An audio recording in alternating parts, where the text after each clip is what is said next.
Hi, Ben. It's great to see you again. I've been looking forward to our chat today. You mentioned you wanted to talk about the future of artificial intelligence, right? Hi, Anna. Yes, definitely. It's everywhere in the news lately, and honestly, it's a bit hard to keep up. One day I hear AI is going to save the world, and the next I hear it might be a threat. I'm really curious to get your perspective on where this is all heading. That's a very common feeling, Ben. We are living through a period of incredibly rapid change. To understand the future, I think it helps to look at AI not as some mysterious force, but as a set of powerful tools that we are learning to use. Where should we start? Well, maybe we can start with something close to home. How is AI going to change our everyday lives over the next 10 or 20 years? I mean, beyond just Siri or Netflix recommendations. Great starting point. In the near future, we'll likely see the rise of personal AI agents. Right now, AI is reactive. You ask it a question and it gives you an answer. But the future is proactive. Imagine an AI that knows your schedule, your health goals, your learning style, and even your mood. So, like a superpowered personal assistant? Exactly. But it goes deeper. This assistant could manage your energy consumption at home to save money and reduce your carbon footprint. It could pre-sort your emails, highlighting only what truly needs your attention. It could even act as a tutor, explaining complex topics in a way that specifically clicks for you. The boundary between our digital and physical lives will become much more seamless.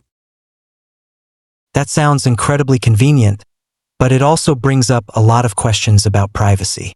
If an AI knows that much about me, where does all that data go?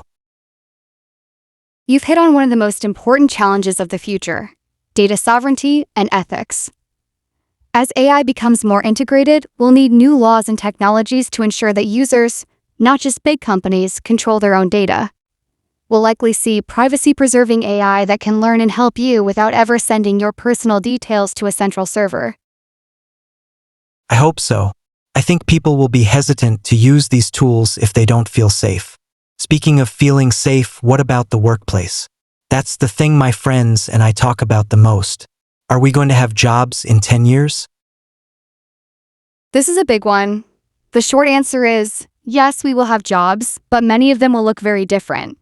Historically, every major technological shift, like the Industrial Revolution, has destroyed some jobs but created many more. AI is likely to follow that pattern. But AI can do things that were previously thought to be human only, like writing code, creating art, or analyzing legal documents. Doesn't that make this time different? It is different in terms of speed and scope, but the principle remains. AI is excellent at narrow tasks, processing vast amounts of data, finding patterns, and performing repetitive cognitive work. What it lacks is general intelligence and emotional nuance. So, humans will focus more on things like empathy and complex problem solving. Precisely. Think of it as augmented intelligence.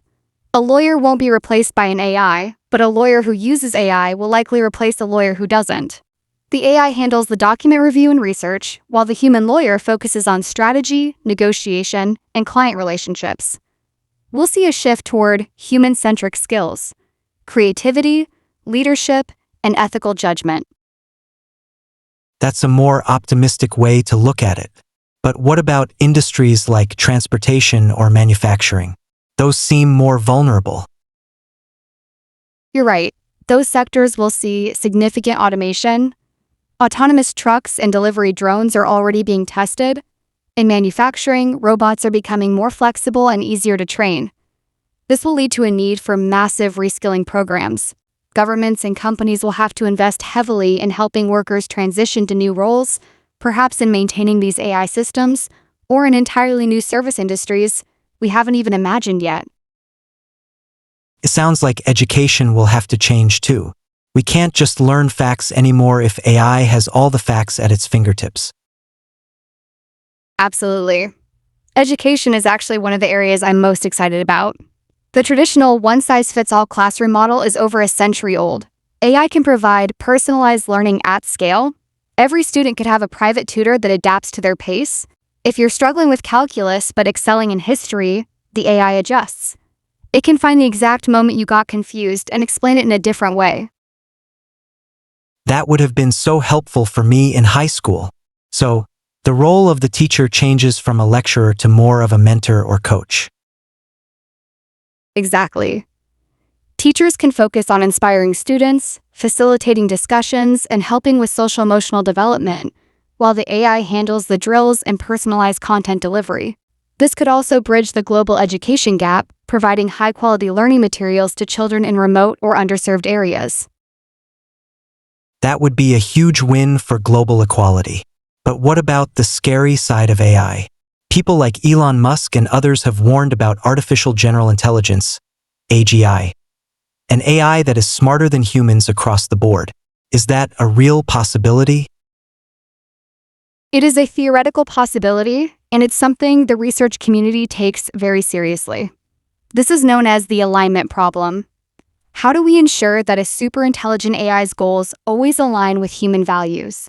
If we tell an AI to solve climate change, we have to make sure it doesn't decide the easiest way is to remove humans. That sounds like a sci-fi movie plot. It does, but the underlying logic is a serious engineering challenge. We need to build safety by design into AI systems from the very beginning. This is why we need philosophers, ethicists, and social scientists working alongside computer scientists. It's not just a technical problem, it's a human one. I see. It's about being proactive rather than reactive. What about AI in healthcare? I've heard it's making big strides in drug discovery and surgery. Healthcare is perhaps where AI will have the most immediate and positive impact. AI can analyze medical images like X-rays or MRIs with incredible precision, often catching early signs of disease that a human eye might miss. It's also revolutionizing drug discovery by simulating how different molecules interact, which can speed up the development of new medicines from years to months. And what about personalized medicine? That's the dream.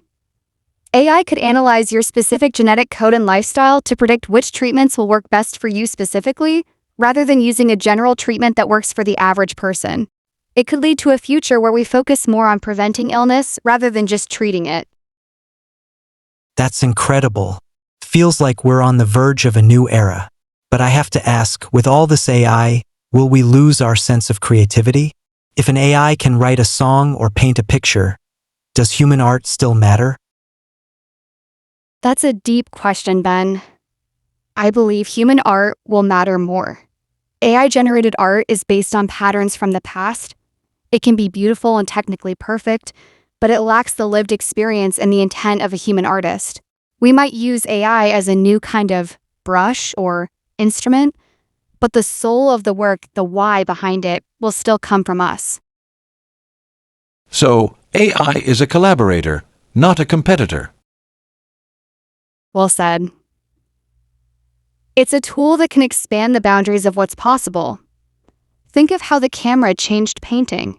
It didn't kill painting.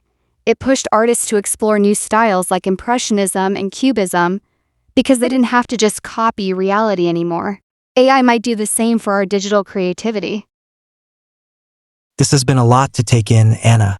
It seems like the future of AI is a mix of incredible opportunities and significant responsibilities. You've summarized it perfectly. We shouldn't be blindly optimistic, but we shouldn't be paralyzed by fear either. The most important thing is that we, as a society, stay informed and engaged. We need to decide what kind of future we want to build with these tools. I definitely feel more informed now. I think I'll start looking into how I can use some of these AI tools in my own studies. That's a great idea. Start small, experiment, and always stay curious. The future isn't something that just happens to us, it's something we create. Thanks so much for the talk, Anna. This was really helpful. Anytime, Ben. Let's do this again soon. I'd love to hear what you discover in your AI experiments. Deal. See you later.